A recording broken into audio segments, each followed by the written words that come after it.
WNST, Towson, Baltimore, and WNST.net. On the backside of Joe Flacco being dealt to the Denver Broncos, and that still won't happen for another 3 weeks, Luke Jones and I are trying to figure out what is next in Owings Mills for Eric DeCosta.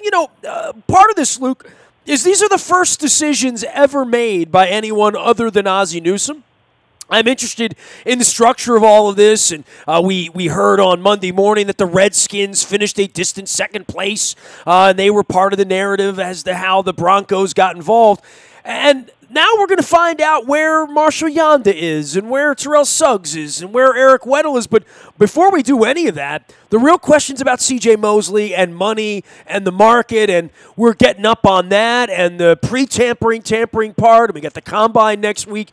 Very, very busy times. When I say the ducks underneath the water paddling very quickly up in Owings Mills, even if there isn't a lot of news breaking on a daily basis. Right. I mean, finally we have some closure, even though it won't become official until the start of free agency next month. But we know what's happening with Joe Flacco. We knew he wasn't going to be back with the Ravens in 2019. That was obvious from the time that Harbaugh named Lamar Jackson as starter in mid-December when Flacco was healthy again. So we knew that was coming, but now that we know what that looks like, now that we know that the Ravens get a fourth-round pick from the Broncos in the process, you now turn your attention towards the rest of the offseason. And not to say that the Ravens weren't working on multiple factors in that offseason, but I think the biggest question now in the immediate future is what happens with C.J. Mosley from the standpoint that beginning this week, Tuesday, in fact, teams can start franchise tagging their players, using the transition tag if they want. So that window opens up until March. And there's been a lot of debate on if the Ravens are truly committed to bringing back C.J. Mosley. And at every stop, they've indicated that that's the case. And C.J. Mosley wants to be a Raven, I think, within fulfilling certain expectations financially, certainly, and he's entitled to that. But both sides want it. But in the meantime, until a deal comes to fruition, assuming that it eventually does, do the Ravens use the franchise tag? And that's where things get tricky from the standpoint of, do you decide to use it?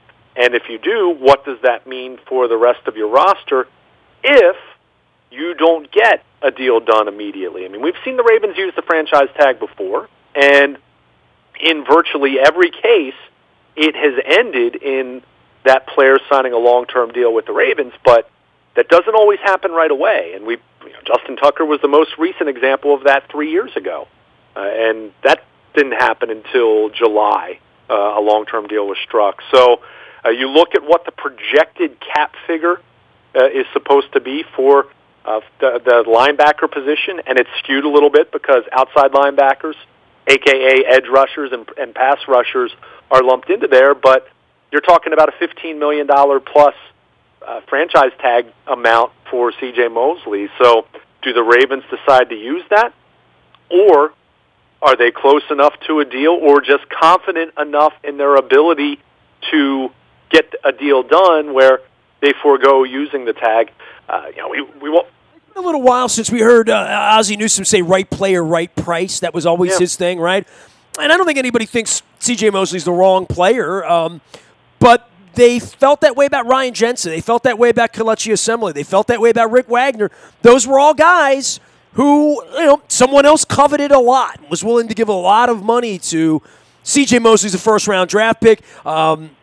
I would think that, the Marlon Humphrey thing is going to get hotter sooner, right, about money for him so that they don't ever get to this point with him. But with CJ, the injuries, sort of the malaise of the team not winning, part of that. And CJ made a big play at the end of this year, and I think CJ had a nice year. But there is the whole aftermath of Ray Lewis and saying, what is his relative value to us, and what would his value be out in the marketplace?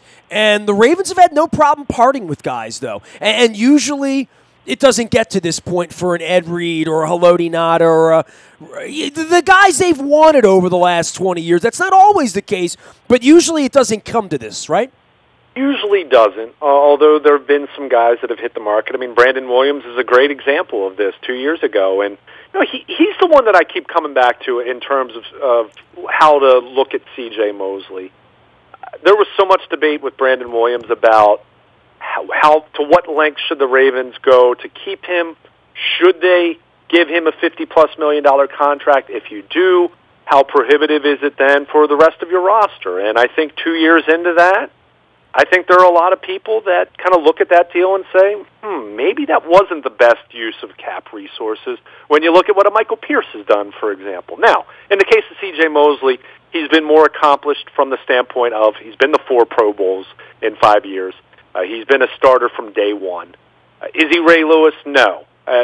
Should anyone use that as the standard? Absolutely not, because if that's going to be your standard, you're going to be disappointed at the inside linebacker position for the rest of the existence of the Baltimore Ravens. So, but I do think it's tricky from a standpoint of trying to figure out how to value him properly.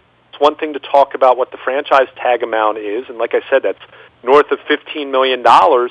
So that would be, if you see most of the projections, and it's difficult to pinpoint it because you don't know what they're going to do with Jimmy Smith, Eric Weddle, Michael Crabtree, go down the list of guys that could at least be in the conversation as a cap casualty. Well, not to mention the amount of money they'll have in the marketplace for whom they might covet at the wide receiver position or at the running back position or someone on the offensive line they feel like they could help Lamar Jackson.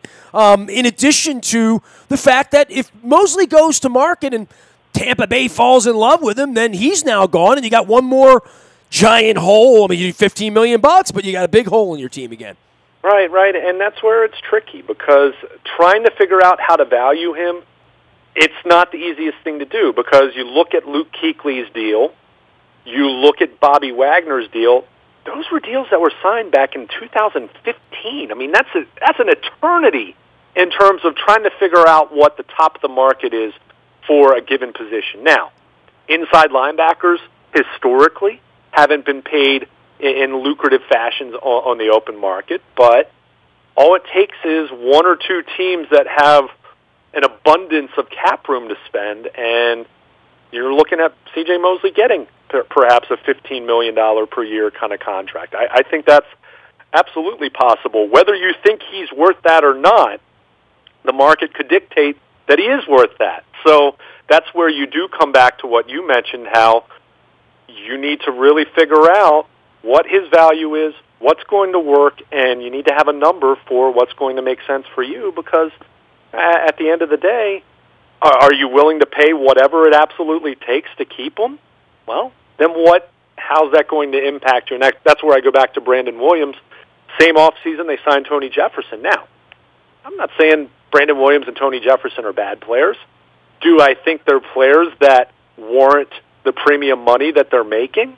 I think that's a very fair argument to make. And when you have those types of players who might not be premium positions at making that kind of money, where are you sacrificing elsewhere? I go back to 2 years ago. The Ravens had a lot of needs on their offense, and they signed Brandon Williams to that big deal. They signed Tony Jefferson to that big deal. They signed Brandon Carr that offseason, which that signing has turned out to be very positive, but they didn't do a whole lot to their offense, and guess what? Their offense suffered that year, and that was a weakness for the team. So there's always a give-take. Well, they would always say that we were drafting on the offense, right? We were drafting the offensive linemen, Stanley, Lewis, the tight ends, that's what they would say. They can say that. They didn't really draft offense with premium picks. I mean, they just didn't.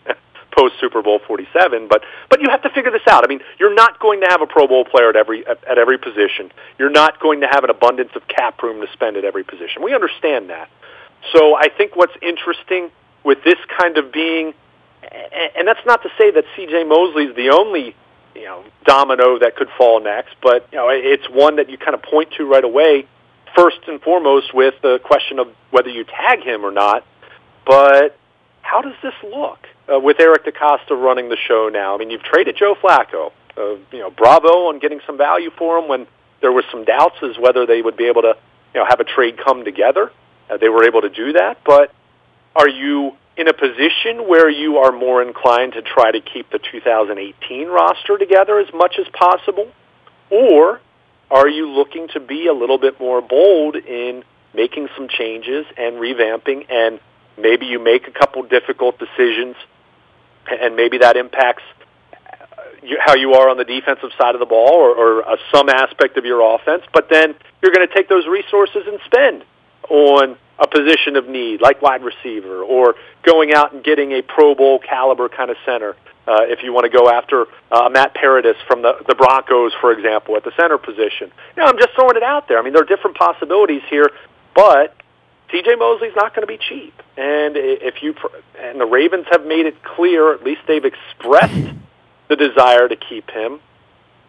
To what degree? Now, are you prepared to make C.J. Mosley a $14 million per year kind of player? Because I think if he hits the market, I think it's very well possible that's what he can get. But because you look at Kuechly and say, well, Luke Kuechly's, most people seem to think he's the best middle linebacker in the NFL, and he's only making $12.4 million per year on average annual value. But that deal is 4 years old, and the cap has gone up every year over the last 4 years. So, well, we talked so much this week about setting the market for Machado and Harper. This is a different kind of market in football, right? Right. So I think it's tough. I mean, part of me says, you need to keep C.J. Mosley from a leadership standpoint.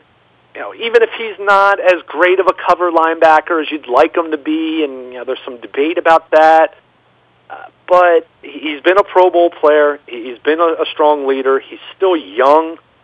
I can see wanting to do everything it takes to keep him, knowing that Eric Weddle, Terrell Suggs, and Jimmy Smith are three guys that all conceivably could be gone this year, but all you figure will be gone at least over the next year or two. It's going to be a changing of the guard. So how much do you value C.J. Mosley? At the same time, is he truly a transcendent talent when you consider where the defense has been the last 4 or 5 years, where until this year you would kind of say good, but did it ever really live up to the resources being pumped into it? I think it's debatable. So it's an inside linebacker, so you're not talking about a shutdown corner. You're not talking about an edge rusher that's sacking the quarterback 15 times a year.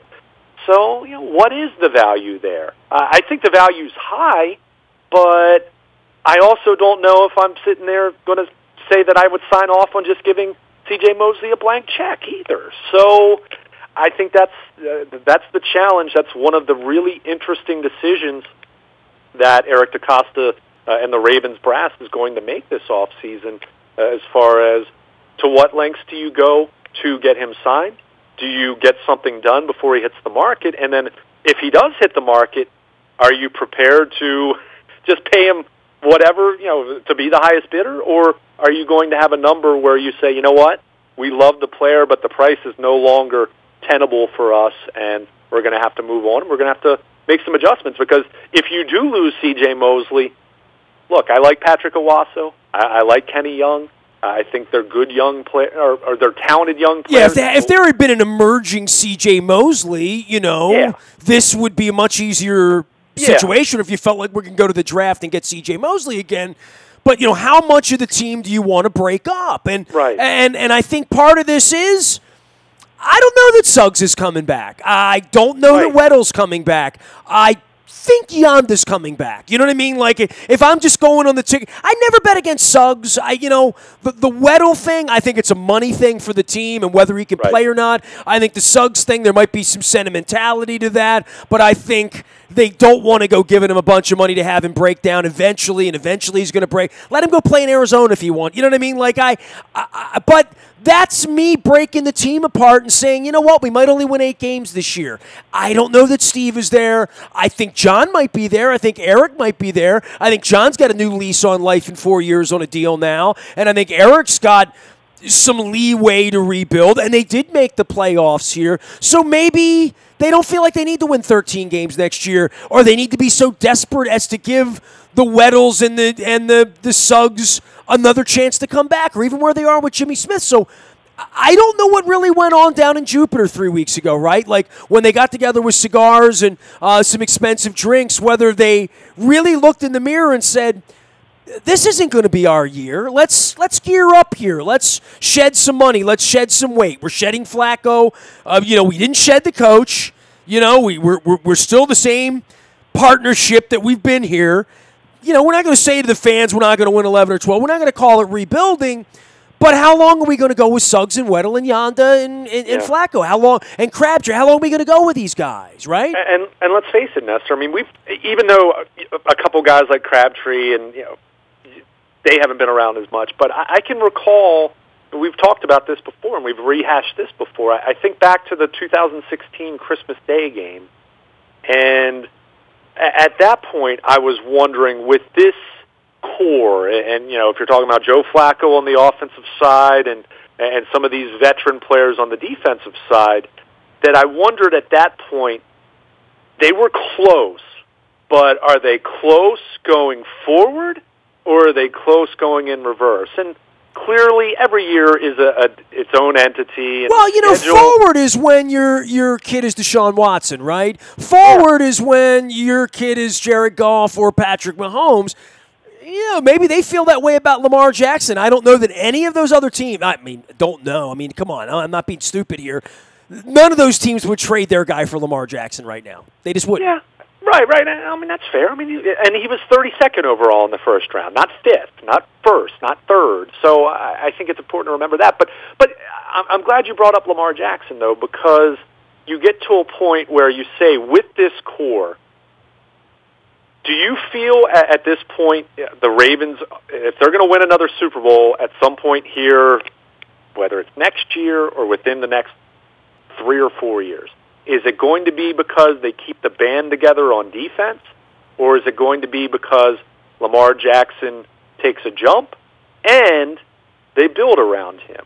I think most people would be inclined to think probably the latter, right? If it's going to happen. Not saying it will, but if it's going to happen, I would be more inclined to think that because, we've already seen Eric Weddle isn't quite what he was a couple years ago. I think he still has some value, but I also look at his cap number for 2019, and I don't know. Is he a $9.25 million player anymore? He didn't intercept passes. He didn't break up passes last year. He was really smart, and he helped put the defense in good positions, but at some point, production versus mental prowess, there has to be something that makes sense there from a financial standpoint. Terrell Suggs, I think the Ravens can bring him back on a short-term, 1-year deal, 2-year deal with a reasonable base salary with some incentives built in, that if he hits double-digit sacks or makes the Pro Bowl or whatever, he gets some incentives, and I think that's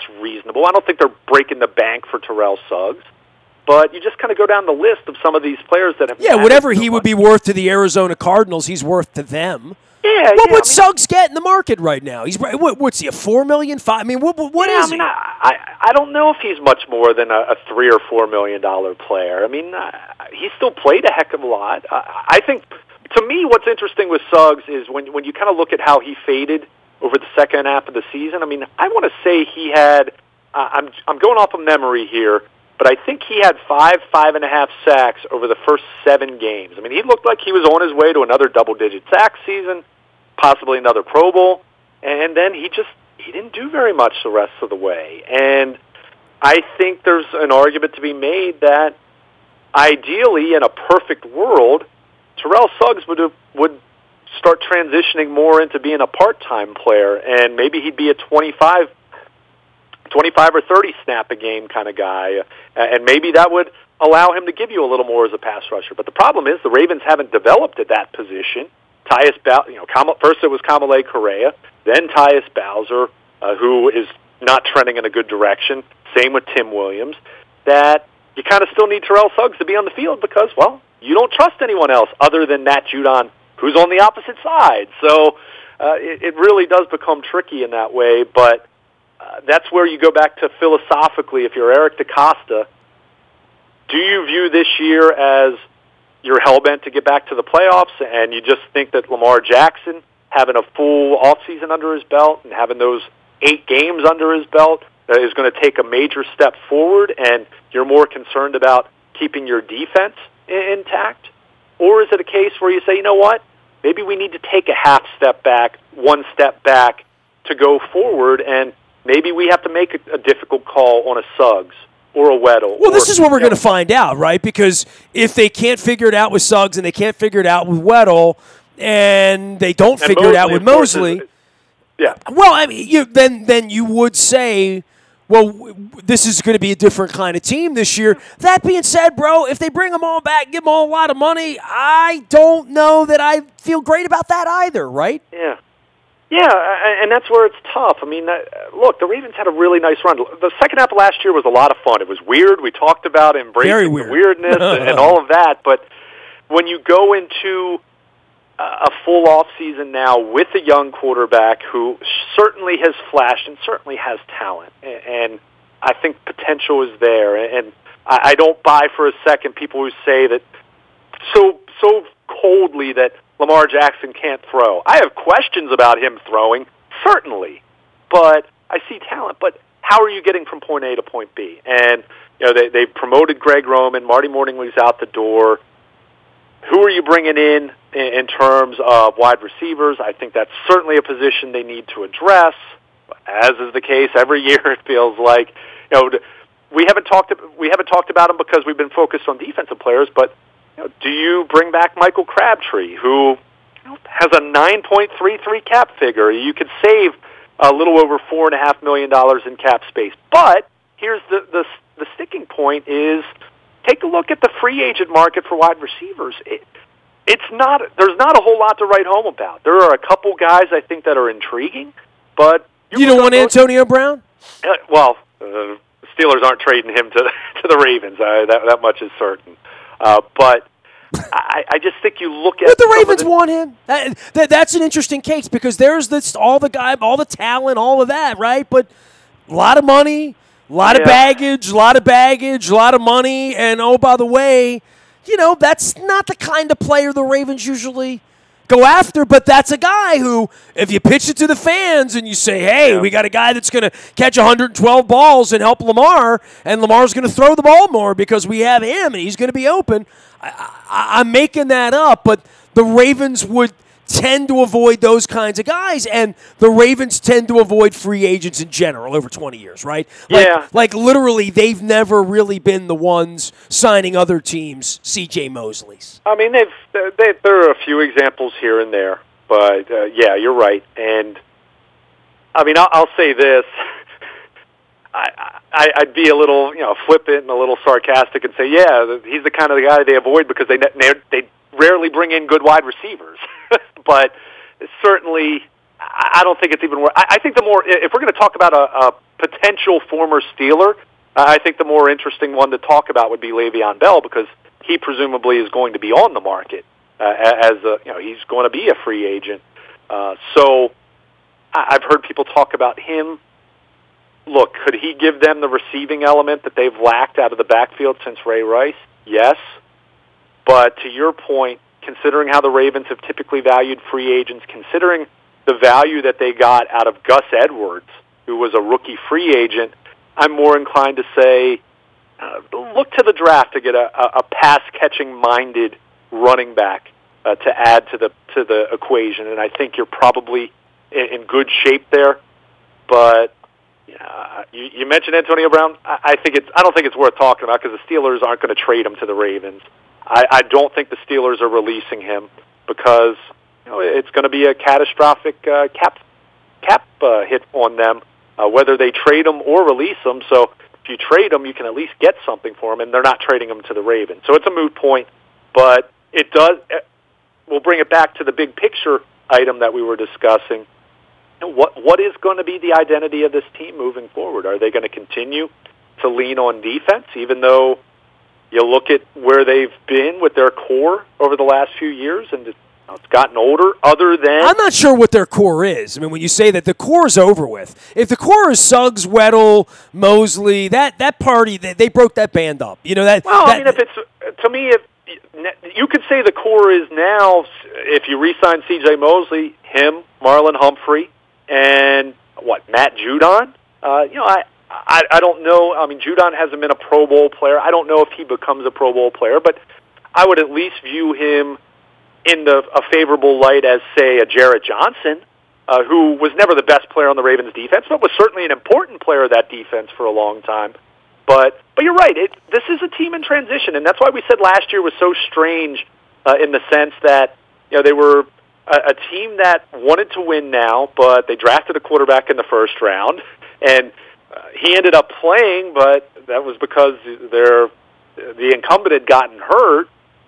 But you kind of look at the fact that they have a 22-year-old quarterback, and that screams young, young, young, but if they do everything they can to keep this entire defense in place, are they really going to grow as much as they could, say, for 2020, 2021, 2022? So it's all very fascinating, and I feel, but I've said this for probably 2 or 3 years now, I'd be a little more inclined to be a little more bold in my moves that I make, to maybe make a few more changes with the understanding that it could be a little bumpy this year, but Lamar Jackson entering into year 3 and 4 on that rookie deal might be in much better position then from a cap standpoint. And not that you tank, because I don't think the Ravens will be bad next year, even if they let go of a couple of those key vets, but I think it's hard for them to be elite without elite players, right? We keep saying but the thing elite. is, they haven't been elite for a number of years now. I mean, so because they haven't enough elite players. Yeah, so that's where you kind of come into what exactly their kicker's been their best player 3 out of the last 5 years. Right. So that's where I kind of struggle with this idea of, you have to keep this defense together. You have to keep this defense together, but are you really getting better next year that way? Unless you have so much conviction as an organization that you think Lamar Jackson is just going to be a superstar next year. Maybe he will be. And maybe we'll be talking about the Ravens being in the AFC Championship or going to the Super Bowl a year from now. But I think when you just have to be really careful, and this is where I think they fell into trouble with the Brandon Williams deal and some other deals, long-term deals that they've given out over the last couple years, the last few years that haven't necessarily worked out all that incredibly well. I think you got to be really careful not to, as much as the Ravens have valued their own players, you can also overvalue your own players, and I think there's been a couple examples of that where that's gotten them into some trouble. And at some point in time, you can't be afraid to be bold and make some change. And look, they changed quarterbacks. I mean, they did that, whether you agreed with it or not. That was bold. I mean, there's certainly that was a bold move to make. But are you going to be bold elsewhere? Are you going to maybe make a difficult decision or two on the defensive side with the thought that it's going to help you do something on the offensive side? So I'm very intrigued to see that. I've said for a long time, I think the Ravens have been stuck in the past a little bit as far as overvaluing defense and not doing enough with their offense, and we'll see what happens. Certainly their offense is unconventional compared to what other teams do, but does that mean they continue to try to go cheaper offensively and spend big money on their defense and draft picks on their defense? We'll see. This is uncharted territory, and that's fun, and that's also scary at the same time, and I'm very I just made all my reservations for Miami next year. I don't expect them to be in the Super Bowl next year. As I sit here right now, I don't expect you and I to be in Miami Beach next year talking about the Ravens. I just don't. Yeah. I don't look at the talent. I don't look at the now. Things could happen. They might draft the best player in the draft, and it may be maybe they get a I don't know. I mean, there is a transcendent player in the draft. There's a Hall of Famer in there somewhere. If they get the Ray Lewis or they get on that path, maybe something happens. But I need to see better football players right now. Not, to your point, diminishing football players. Yeah, and that's where I tend to be where you are right now with that. I think, put it this way. Ravens do everything in their power to try to keep the band together, other than Joe Flacco, who is going to be gone, is already unofficially gone. But if they try to just keep everything else intact, so to speak, I'm inclined to say they're not going to go 10-6 again. I think their defense wouldn't be quite as good, and I think you need to get Lamar Jackson more help. And so I am not as inclined to say do everything you can to keep the band together. I'm inclined to say, don't just stop at Joe Flacco. Make a couple other changes and be bold. And you know what?